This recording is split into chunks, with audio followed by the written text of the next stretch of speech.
Los juicios comenzaron con las acusaciones de Betty Parris, la hija del reverendo Samuel Parris, y su prima Abigail Williams, de 9 y 11 años de edad, que comenzaron a sufrir convulsiones y espasmos. Entre sollozos, afirmaron haber sido embrujadas por mujeres de la localidad que de noche creaban dobles de sí mismas. Un médico atendió a las niñas y, desorientado por todo lo que sucedía, sugirió que las niñas estaban bajo el efecto de una fuerza sobrenatural. El caso, que afectaba a las familias más importantes de la comunidad, llegó rápidamente a manos de la justicia.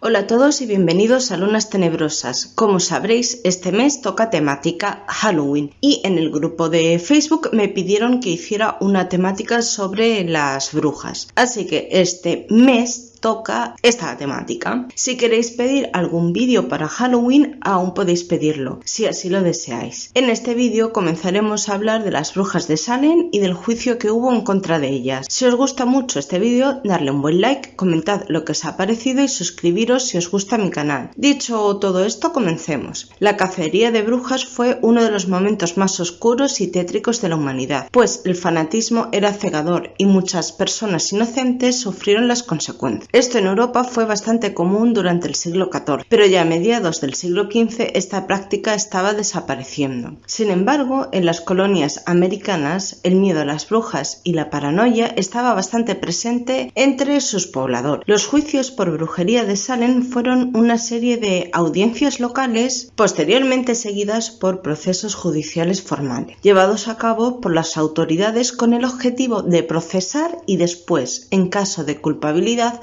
castigar delitos de brujería en los condados de Essex, Suffolk y Middlesex, en la entonces colonia inglesa de Massachusetts, siendo hoy en día el estado de Massachusetts y por lo tanto parte del actual Estados Unidos, entre enero de 1692 y mayo de 1693. Este acontecimiento ha sido muy usado retóricamente en la política y en la literatura popular como una advertencia real sobre los peligros del extremismo religioso, acusaciones falsas, fallos en el proceso y la intromisión gubernamental en las libertades individuales. Los juicios por brujería no eran algo inusual ni anormal en las colonias británicas en aquella época. El primer caso de juicio por brujería registrado fue el de Alce Young en Connecticut en el año 1647. Espaciados por años entre 1647 y 1692, se produjeron cerca de una veintena de otros casos en Nueva Inglaterra, con el principal enfoque en las ciudades de Boston y de Springfield. Sin embargo, eran elementos aislados entre sí, a veces ocurridos cada 3 o 4 años y con no más de 2 acusados a la vez. A pesar de ser generalmente conocidos como los juicios de Salem,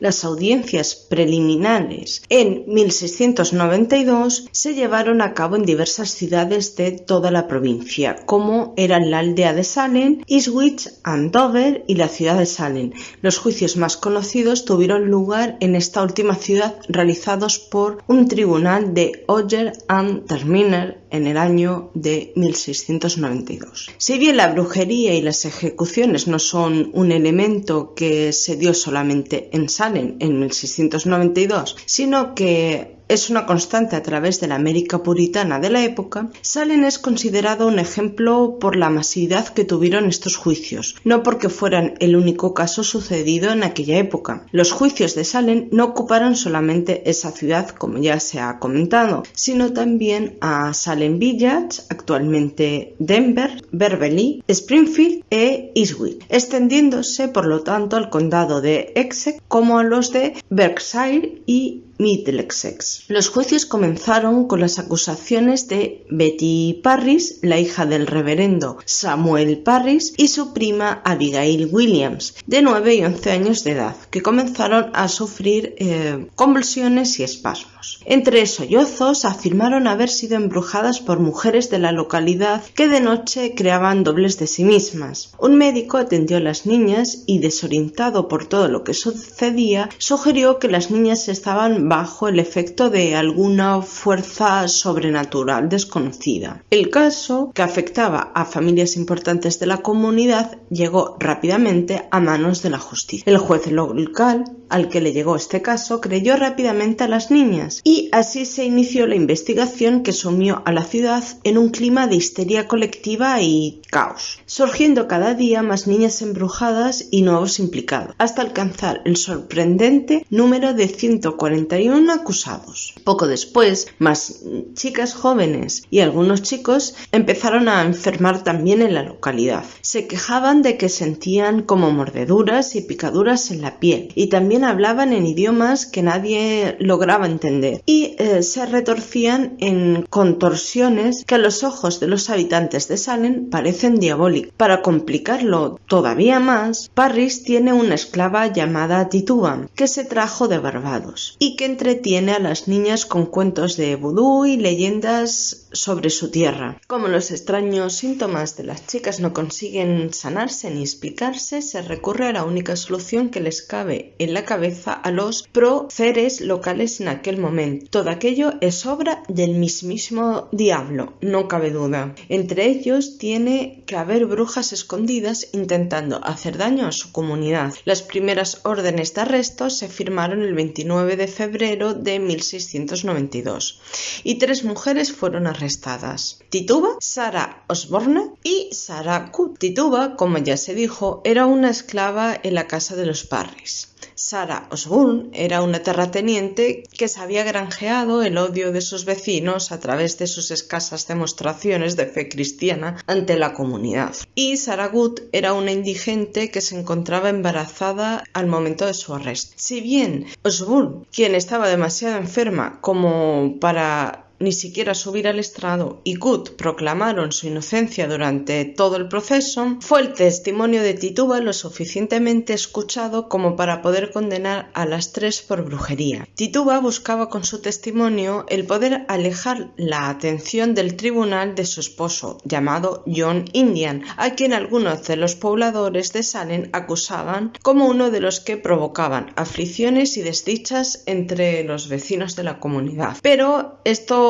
fue solo el principio y pronto las acusaciones se hicieron muchísimo más masivas, pues algunos vecinos utilizaron el pánico para vengar sus propias rencillas personales con otras personas, que nada tenían que ver con las primeras denuncias. Así fue el caso de Martha Corey, a quien las más jóvenes de la comunidad acusaron de brujería, pues había adherido recientemente a la iglesia y dejaba en evidencia sus problemas internos. Para finales de 1693, más de 150 personas fueron detenidas y encarceladas, solo con acusaciones. Sin embargo, no llegaron a ser formalmente procesadas por el tribunal del condado. Al menos 5 de los acusados fallecieron en prisión y las 26 personas que fueron a juicio fueron condenadas ante este tribunal. Un rasgo particular de estos juicios fue que las denuncias de alucinaciones y contactos demoníacos surgieron entre un grupo de mujeres de la comunidad de Salem, pero nunca se realizaron procedimientos serios para obtener pruebas reales de tales prácticas, sino que casi todas las acusaciones se basaban en rumores que se decían en la comunidad. Los propios jueces se dejaron llevar por la histeria religiosa de la comunidad de Salem, formada mayormente por puritanos, que exigía frenéticamente condenas a las presuntas brujas que vivían entre ellos. Las 4 partes en las que se dividió la Corte Superior de la Judicatura de 1693 se celebraron en la aldea de Salem, Ipswich, Boston y Charlestown, pero solo se produjeron 3 condenas de los 31 juicios llevados a cabo por la Corte Superior de Judicatura. Los 2 tribunales condenaron a 29 personas por brujería. 19 de los acusados, que eran 14 mujeres y 5 hombres, fueron ahorcados. Un hombre, Giles Corey, se negó a prestar declaración y murió aplastado en un intento de obligarlo a declarar. El gobernador William Phips perdonó finalmente a todos los que eran sospechosos de brujería que todavía no habían sido ejecutados. Ahora, desde nuestras casas en grandes ciudades con electricidad electricidad, teléfono, conexión a Internet, puede resultar complicado hacernos una idea del terror que inspiraban las brujas en la Nueva Inglaterra del siglo XVII, un terror que los colonos se habían llevado con ellos desde su Inglaterra natal. Muchas teorías han intentado explicar por qué la comunidad de Salem explotó en ese delirio de brujas y perturbaciones demoníacas. La teoría más difundida insiste en afirmar que los puritanos, que gobernaban la colonia de la bahía de Massachusetts prácticamente sin ningún tipo de control real desde 1630 hasta la promulgación de la Carta Real de Massachusetts en 1692, atravesaban un periodo de alucinaciones masivas e histerias provocadas por un tremendo y peligroso fanatismo religioso. La mayoría de los historiadores modernos encuentran esta explicación cuanto menos bastante simplista. Otras teorías se apoyan en analizar hechos de maltrato de niños, adivinaciones invocando al maligno, ergotismo, que era la intoxicación plena con el pan de centeno fermentado que contiene micotoxinas procedentes del hongo Claviceps purpurea o cornezuelo del centeno, que puede llegar a tener efectos parecidos al alucinógeno LSD. La lucha por las propiedades, el complot de la familia Putnam para destruir a la familia rival Porter y alguna de otras aluden al tema del estrangulamiento social de la mujer en aquella época, siendo que la suma de estos factores causó el estallido de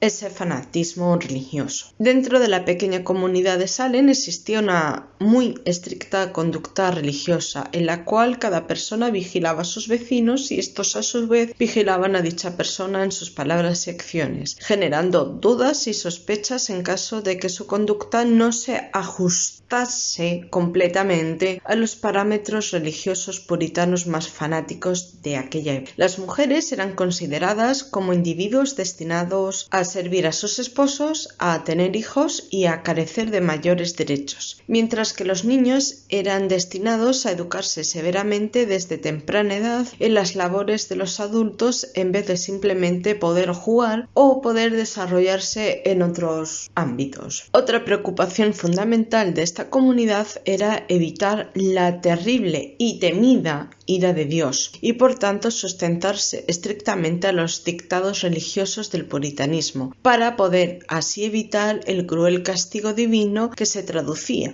por ejemplo, en pérdida de cosechas, en mal clima o la muerte del ganado, entre otras muchas cosas. También algunos de los acusadores, como es el caso de la familia Putnam, querían crear una nueva iglesia en el pueblo y muchos aldeanos se opusieron porque esto supondría pagar muchos más impuestos. Causalmente, los Putnam fueron los principales instigadores de las acusaciones de brujería. Los que se negaron a declarar en los juicios fueron terriblemente torturados y muchos murieron apedreados. Las infundadas acusaciones por el hecho de que eran imposible probarlas implicaban que pudiera ser castigada cualquier tipo de protesta de la época con el fin de generar sospechas sobre cualquier crítica a aspectos de la vida cotidiana. El número de acusados por brujería en estos juicios pudo fluctuar entre los 150 y los 200, incluso un número mucho mayor si se tienen en cuenta los apresamientos que no fueron seguidos de acusaciones formales. Los acontecimientos en los juicios tuvieron una profunda influencia en la región y pudieron contribuir al deterioro de la influencia de los puritanos en el gobierno de Nueva Inglaterra y la posterior secularización de su población. Las brujas de Salem supusieron un hecho clave en la historia por ser un claro ejemplo de lo que nunca debe ser ni hacer la justicia. Se prestó a entrar en un juego de lo más peligroso, en donde acusaciones arbitrarias de unas pequeñas niñas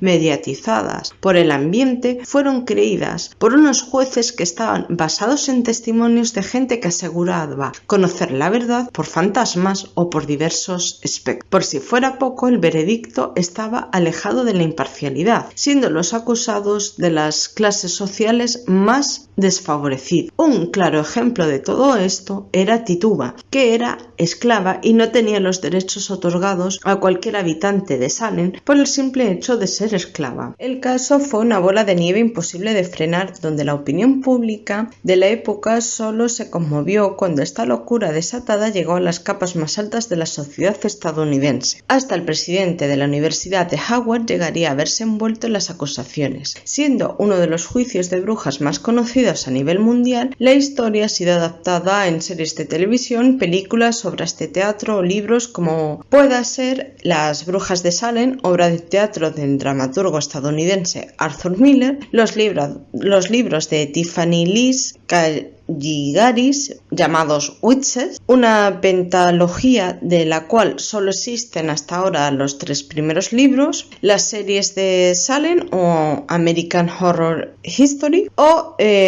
Lord of Salem, una canción del artista Rob Zombie, entre otros. ¿Qué os parece esta historia? ¿Creéis que realmente había brujas en Salem o que todo esto era un conjunto de las distintas situaciones como el extremismo religioso, el cornezuelo del centeno, el estrangulamiento de la mujer de la época, peleas entre distintos vecinos o peleas más bien de poder, entre otras cosas? Por favor, dejar vuestros comentarios en la cajita de comentarios y ya me diréis lo que os parece este vídeo y qué es lo que vosotros creéis. Hasta la próxima. Y recordad, aún así podéis pedirme algún vídeo más para este mes de Halloween, ¿de acuerdo? Será durante todo el mes de octubre y seguramente la primera semana de noviembre, ¿vale? Muchas gracias y hasta la próxima.